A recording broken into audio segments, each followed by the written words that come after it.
Assalamualaikum warahmatullahi wabarakatuh. Alhamdulillah berjumpa lagi dengan Ibu Yani pada PJJ Bahasa Indonesia. Kali ini kita akan belajar mengenai kaidah kebahasaan teks prosedur. Jadi teks prosedur itu memiliki ciri-ciri khusus dari segi kebahasaan yang berbeda dengan teks lain. Ada apa saja kebahasaan teks prosedur? Kita akan lihat di sini. Yang pertama, dia menggunakan kalimat perintah. Teks prosedur menggunakan kalimat perintah.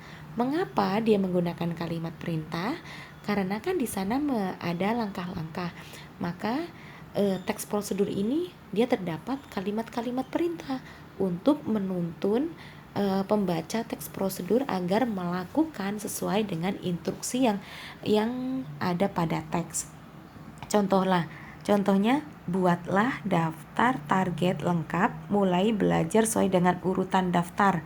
Bisa juga dia misalnya begini, aduklah adonan dengan kecepatan mixer yang tinggi gitu.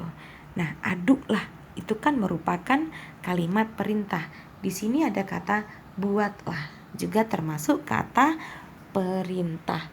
Yang kedua, dia menggunakan kata kerja imperatif.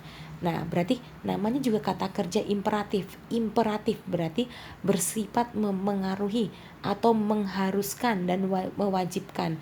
Contoh, buatlah, irislah, aduklah, harus, jangan. Nah, ini adalah contoh kalimat atau kata kerja imperatif.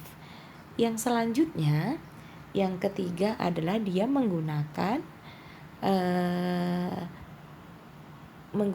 konjungsi temporal. Tempo berarti ada yang menyatakan urutan waktu.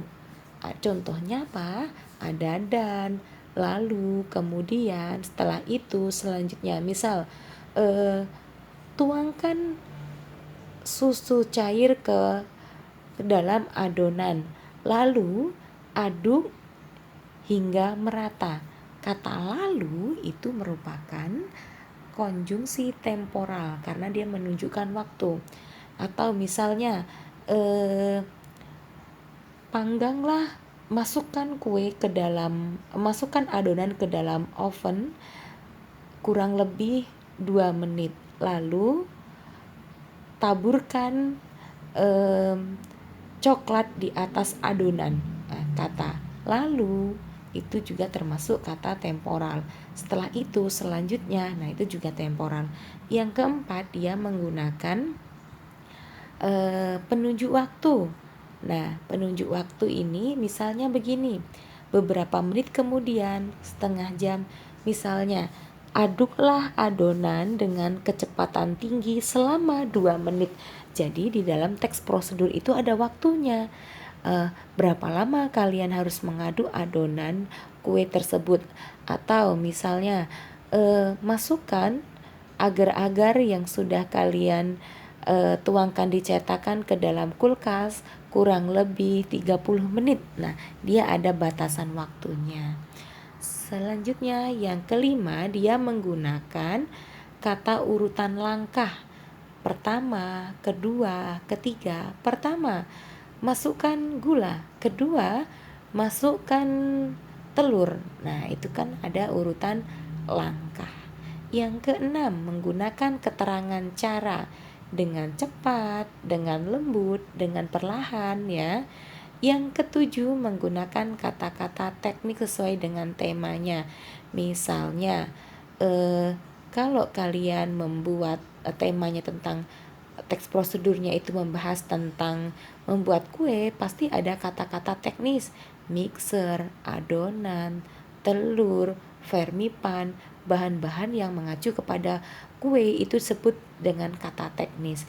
Misalnya untuk nomor 7 ini, kalian diminta untuk membuat teks prosedur tentang cara membatik misalnya. Pasti kata-kata teknis atau kata-kata khusus yang berhubungan dengan batik itu akan muncul di sana. Misalnya canting, gawangan, malam, motif. Malam itu cairan yang untuk membatik ya, bukan malam dalam artian malam hari, bukan. Selanjutnya, misalnya kalian diminta untuk membuat teks prosedur tentang percobaan kimia, pasti istilah teknisnya yang muncul adalah istilah yang berhubungan dengan percobaan kimia. Nah, itu saja penjelasan Ibu mengenai teks prosedur, mengenai kebahasaan teks prosedur. Terima kasih atas perhatiannya. Semoga kalian paham dengan penjelasan Ibu. Ibu akhiri, wassalamualaikum warahmatullahi wabarakatuh. Terima kasih.